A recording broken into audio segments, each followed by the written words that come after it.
Hello and welcome to Module 5 of the 5-part lecture series on stress management. My name is Mia Bujanim and I am a school counselor trained with Florida Gulf Coast University. I'm also a researcher offering this lecture series to you as a resource for students grades 6 through 12 to better manage stress while at school. Whether you're conducting this lecture series within a small group or classroom setting or watching this video independently, please do not hesitate to stop this video at any time to discuss any of the points or participate in the exercises that may be integrated into the presentation. At the end of this lecture series, you may also be asked to take the pre-post test stress management self-rating inventory in order to have a personal understanding of your mastery of skills before and after receiving this specialized training.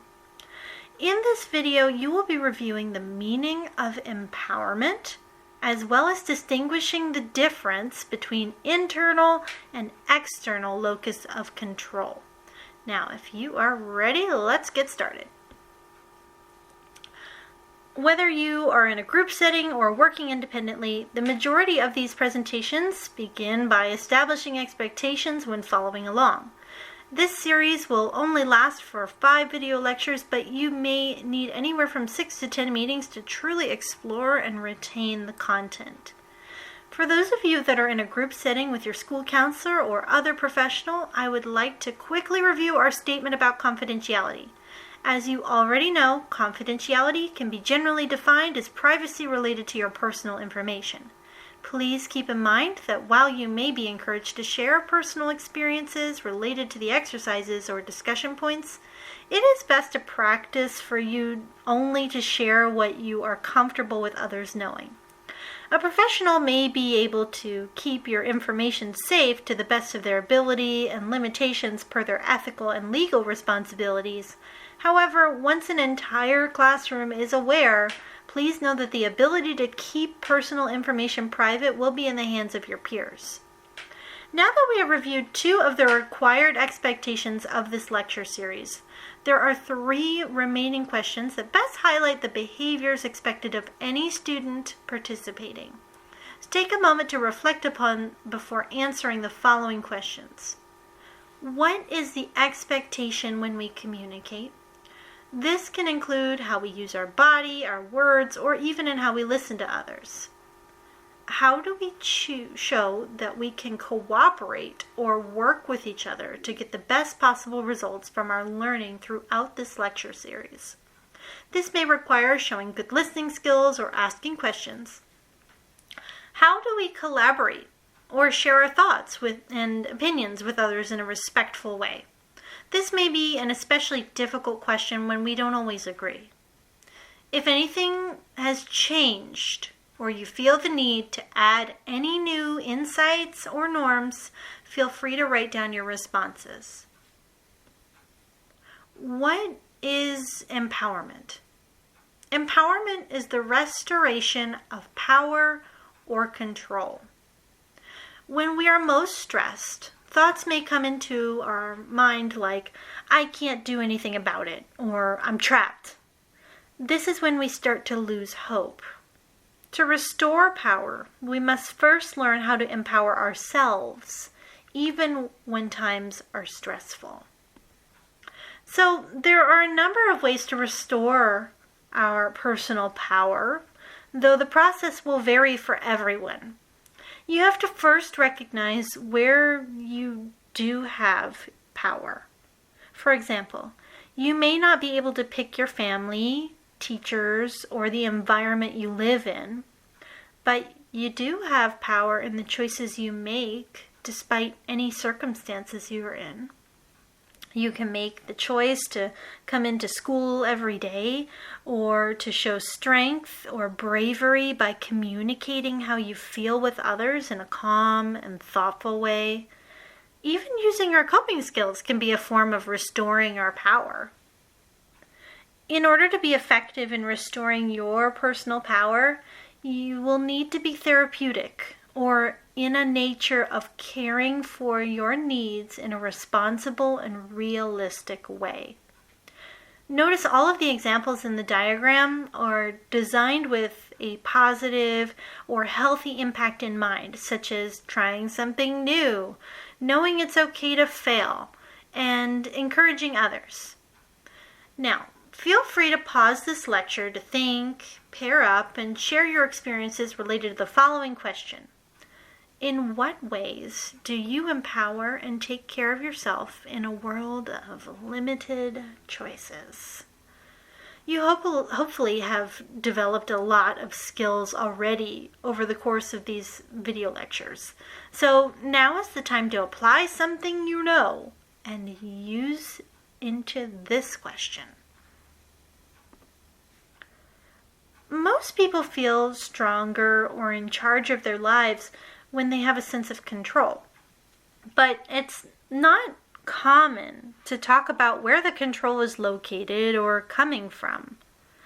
There are two domains of control that help us understand why we may thrive or struggle in our sense of personal power. And those domains are the internal and external loci of control. The internal locus of control is the idea that control is located within yourself. You might say things like, I make things happen, or I can determine my future.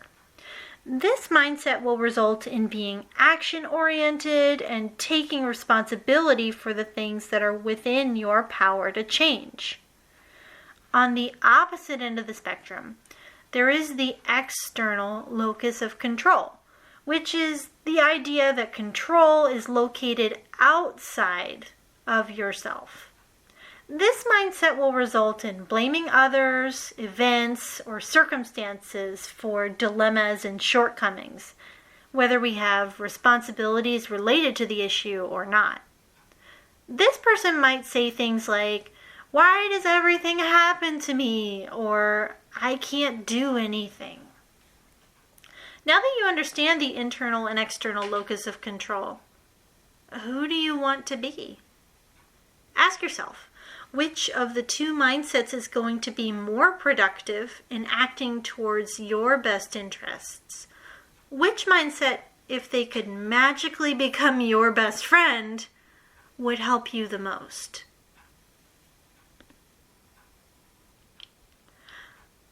So, story time. We will be conducting a video analysis of empowerment in the climactic scene of Bug's life. So, what to look for? Which characters show examples of empowerment? How do they show it?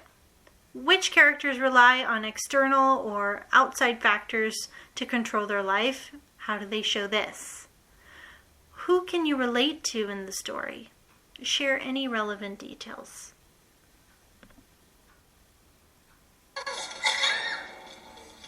Whose idea was this? Huh? Was it yours, Princess?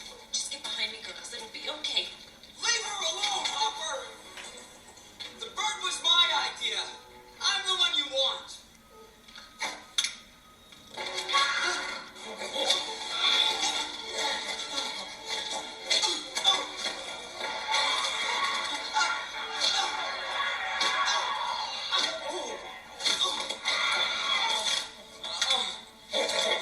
Where you get the gall to do this to me?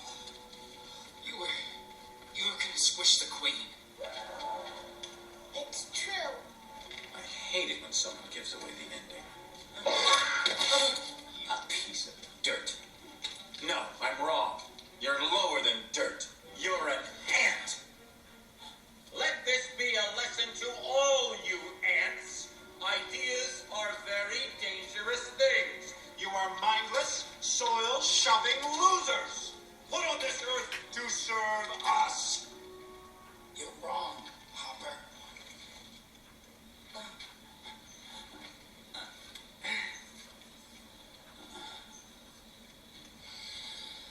Ants are not meant to serve grasshoppers. I've seen these ants do great things. And year after year, they somehow manage to pick food for themselves and you. So who is the weaker species? Ants don't serve grasshoppers. It's you who need us.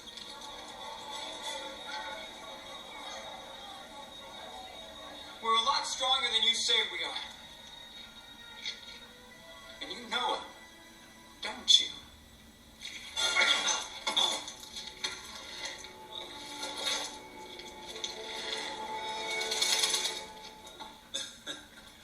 Well, Princess. Hopper, I hate to interrupt, but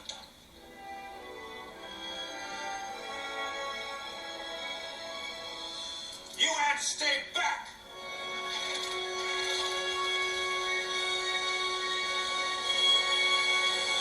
Oh, this was such a bad idea. You see, Hopper, nature has a certain order. The ants pick the food, the ants keep the food, and the grasshoppers leave. I'm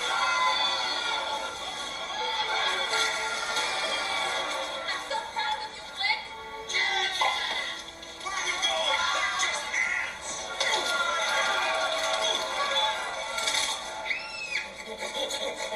No, that grasshopper, go home.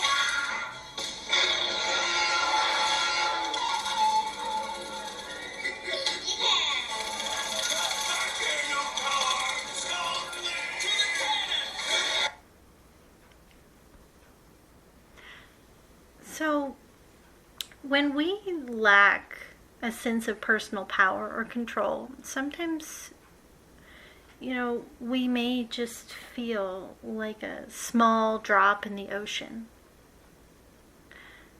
Here are just a few things that you may take with you. Bad things happen to good people. Even though we do everything right, sometimes things will go in the complete opposite direction we expected them to. Some people look at it as a sign from the universe that our inner strength is being tested.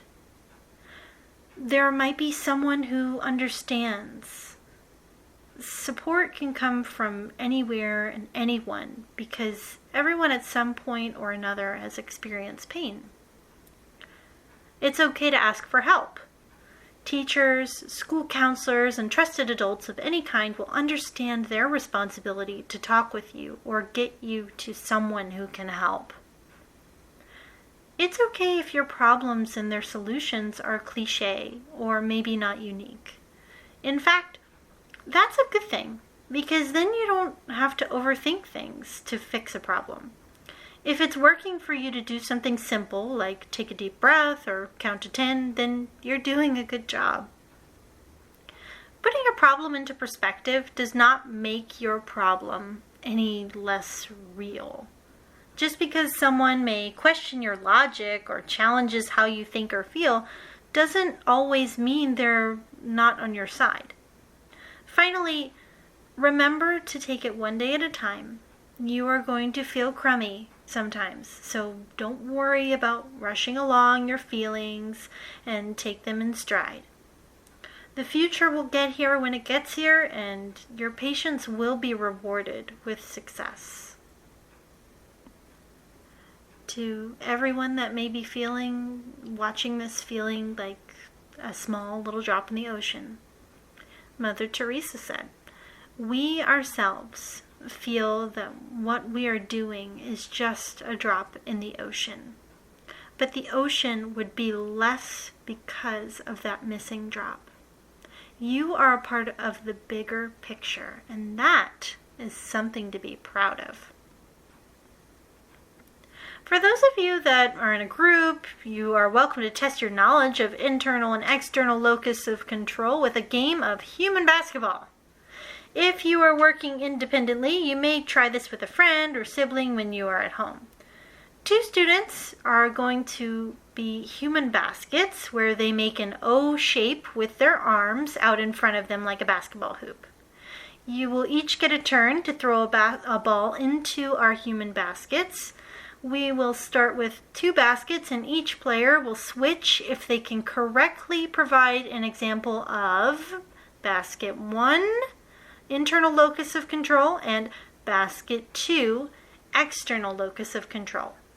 Examples may be in either a statement or a specific action, and you cannot repeat the same idea, otherwise you will sit back down until it's your turn again.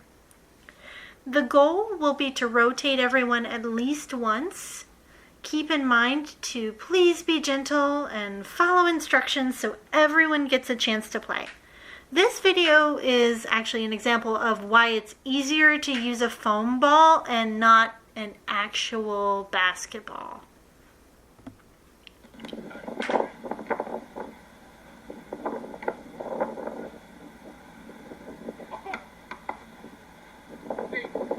Watch out.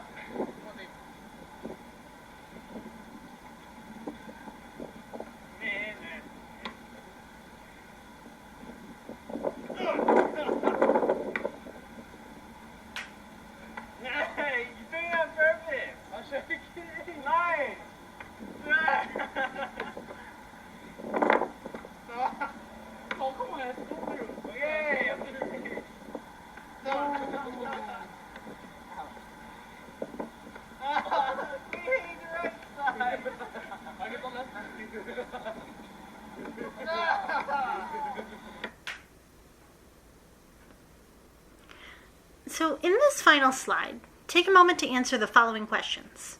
What that you are comfortable to share with the group would you like to do with this information outside of our meetings?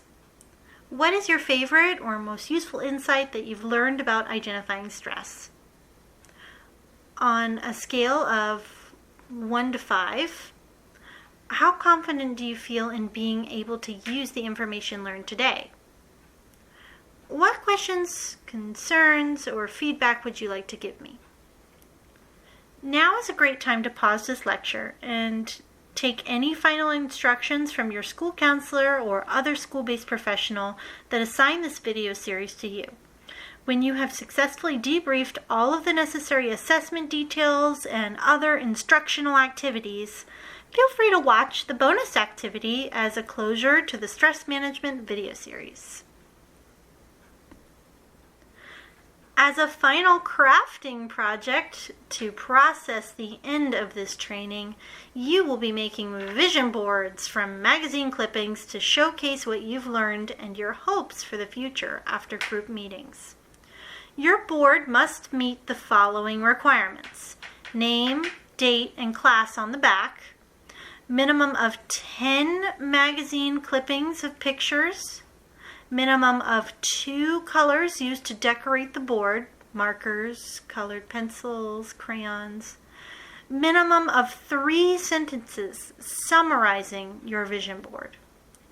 If desired, bring your own school-appropriate magazines or one will be provided for the class. Congratulations on the completion of the 5th and final module of the Stress Management Lecture Series. You have come a long way. If you are using this lecture series as a part of a research-based intervention, you may be directed by your school counselor to complete a pre- and post-survey of your competency in stress management, as well as an assessment measuring school-based stress. It has been a pleasure teaching these skills to others, and hopefully it made a difference to you or someone you helped along the way. Thank you for all of your hard work.